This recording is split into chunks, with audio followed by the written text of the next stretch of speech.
নমস্কার বন্ধুরা, মালতীর মিনি কিচেনে অনেক অনেক স্বাগতম। অন্যদিনের মতন আজও চলে এসেছি আপনাদের কাছে নতুন একটা রেসিপি নিয়ে। আর আমি কিন্তু আজকে বানাতে চলেছি ভাইফোঁটা উপলক্ষে দারুণ একটা রসমালাইয়ের রেসিপি। এই রসমালাইটা কিন্তু খেতে তো বন্ধুরা দারুণ লাগে, আর যদি হয় বাড়িতে হাতের তৈরি তাহলে তো কোনো কথাই হবে না, পেট ভরে কিন্তু এটা খাওয়া যায়। চলুন তাহলে রেসিপিটা বানানো যাক। এই রেসিপিটা বানানোর জন্য আমি এখানে নিয়েছি ওজনে কিন্তু 100 থেকে 125 গ্রাম আমুল দুধ আছে, আর এখানে 1 বাটি আমুল দুধ হয়েছে। আমুল দুধের মধ্যে আমি একটু দিয়ে দিলাম বেকিং পাউডার, বেকিং সোডা কিন্তু নয়, হাফ চামচ দিয়ে দিয়েছি বেকিং পাউডার। আর সামান্য দিয়ে দেবো অ্যারারুট। অ্যারারুটটা মাস্ট, অ্যারারুটটা যদি না দিতে চান একটা ডিমও কিন্তু ইউজ করতে পারেন। আমি কিন্তু কোনো ডিম ইউজ করবো না।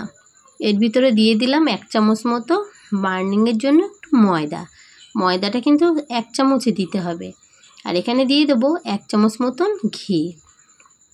ঘিটা দিয়ে পুরো আমুল দুধের সঙ্গে এটাকে ভালো করে মিশিয়ে নিতে হবে। হাত দিয়ে ঘষে ঘষে কিন্তু এটাকে ভালো করে আমুল দুধের সাথে মেশাতে হবে। একটুও কিন্তু ফাঁক গেলে চলবে না, পুরো আমুল দুধটার সাথেই কিন্তু মেশাতে হবে। আর বন্ধুরা একটু ধৈর্য ধরে দেখবেন প্লিজ, কখন যে আমার ক্যামেরাটা একটু সরে গেছে আমি কিন্তু বুঝতেই পারিনি, কিন্তু কিছুই করার নেই। এবার ভালো করে কিন্তু হাত দিয়ে ঘষে ঘষে আমুল দুধের সঙ্গে পুরো উপকরণগুলো মিশিয়ে নিলাম। এর ভিতরে আমি সামান্য একটু দুধ দিয়ে এটাকে মাখবো। হালকা একটু উষ্ণ গরম জল করে তাতে একটু আমুল দুধ গুলে নিয়েছি 1 চামচ মতন। আর এখানে কিন্তু দুধটা খুব বেশি দরকার নেই, চামচ মেপে দেবেন তাহলে কিন্তু পারফেক্ট ঠিকঠাক হবে, নাহলে কিন্তু এমনি এমনি ঢেলে দিলে কিন্তু এটা পাতলা হয়ে যাবে।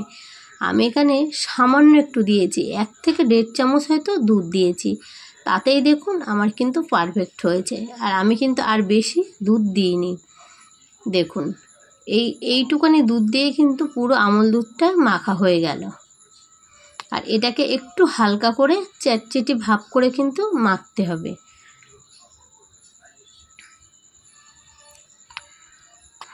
সুন্দর করে এটাকে হাত দিয়ে আমি মেখে নিলাম। আপনারা যদি মনে করেন দুধ দিয়ে কিন্তু ক্রিমওয়ালা দুধ দিয়েও কিন্তু ছানাটা তৈরি করে এই রেসিপিটা করতে পারেন। আমি যেহেতু আমুল দুধ দিয়ে করছি সেহেতু কিন্তু ছানা কাটার কোনো প্রয়োজন নেই। ভালো করে হাত দিয়ে ঘষে ঘষে আমুল দুধটা মাখিয়ে নিলাম। সুন্দর করে মাখিয়ে নিয়েছি। এটাকে এবার ঢেকে রেখে দেবো মিনিট 10 মতো। একটা বাটি দিয়ে এটাকে ঢেকে রেখে দিলাম। চলুন এবার দুধটা জাল দিয়ে নেওয়া যাক। 500 মতন প্যাকেট দুধ যেটা হয় সেটাই দিয়ে দিলাম। দুধটা আপনারা কম বেশিও কিন্তু করতে পারেন, কোনো অসুবিধা নেই। মালাইটা যত সুন্দর হবে ততই কিন্তু এই রসমালাইটা খেতেও দারুণ লাগবে। 500 দিয়ে দিলাম দুধ। দুধটা জাল হতে হতে এবার কিন্তু আমি ছোট ছোট করে লেচি করে নেব। হাতে সামান্য একটু ঘি মাখিয়ে নেব, তাহলে কিন্তু বেশ গোল গোল করতে সুবিধা হবে। হাত দিয়ে ভালো করে একটু নাড়াচাড়া করে মেখে নিলাম। এবার এর থেকে ছোট্ট ছোট্ট করে লেচি তৈরি করে নেব, আর হাতের মাঝখানে দিয়ে কিন্তু এরকম করে পাকিয়ে নেব। আর এটাকে এমনভাবে পাকাতে হবে একটুও যেন ক্র্যাক না আসে। বেশ গোল সুগোলভাবে দেখুন পাকিয়ে নিয়েছি, কতটা সুন্দর হয়েছে। গাটা কিন্তু এর মসৃণ প্লেন করতে হবে। আমি এখানে ছোট ছোট দুটো লেচি করে হাতের সাহায্যে এরকম করে পাকিয়ে নিচ্ছি। সমস্ত মিষ্টিগুলোই কিন্তু এরকমভাবে গোল গোল করে নেব। দারুণ লাগছে কিন্তু বন্ধুরা এগুলো পাকাতে। এটা লম্বা শেপও কিন্তু আপনারা দিতে পারেন, কোনো অসুবিধা নেই। দেখুন সবগুলোই কিন্তু একসাথে পাকিয়ে নিয়েছি। দুটো একটা একটু লম্বা সাইজেরই কিন্তু করেছি, দেখতেও ভালো লাগে। চলুন এবার কড়াইতে দিয়ে দেওয়া যাক। কড়াইয়ের মধ্যে দেখুন দুধটা বেশ কিছুক্ষণ কিন্তু জাল হয়ে গেছে, আর দুধটা কিন্তু অনেকটা ঘন হয়ে এসেছে। এবার আমি এই লেচিগুলো কিন্তু আমি এর ভিতরে ছেড়ে দেব। দেখুন মিষ্টির লেচিগুলো কিন্তু এর ভিতরে দিয়ে দিয়েছি। এবার ফুটিয়ে নেওয়ার পালা। দেওয়ার সাথে সাথেই কিন্তু এই মিষ্টিগুলো দুধের মধ্যে ভেসে উঠেছে। আর এটাকে বেশ ভালো করে কিছুক্ষণের জন্য 5 থেকে 7 মিনিটের জন্য কিন্তু আমি জাল করে নেব।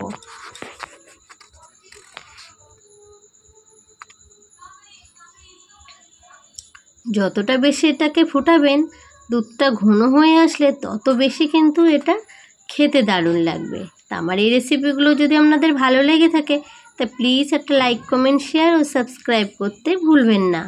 সাবস্ক্রাইব করে পাশে থাকবেন আর পাশে থাকা বেল আইকনটিটা প্রেস করে দেবেন, তাহলে ভিডিও ছাড়ার সাথে সাথে নোটিফিকেশনটা আপনাদের কাছে গিয়ে আগে পৌঁছে যাবে। আর দেখুন দুধটা জাল দিতে দিতে কিন্তু মিষ্টিগুলোও আমার তো রেডি হয়ে গেছে।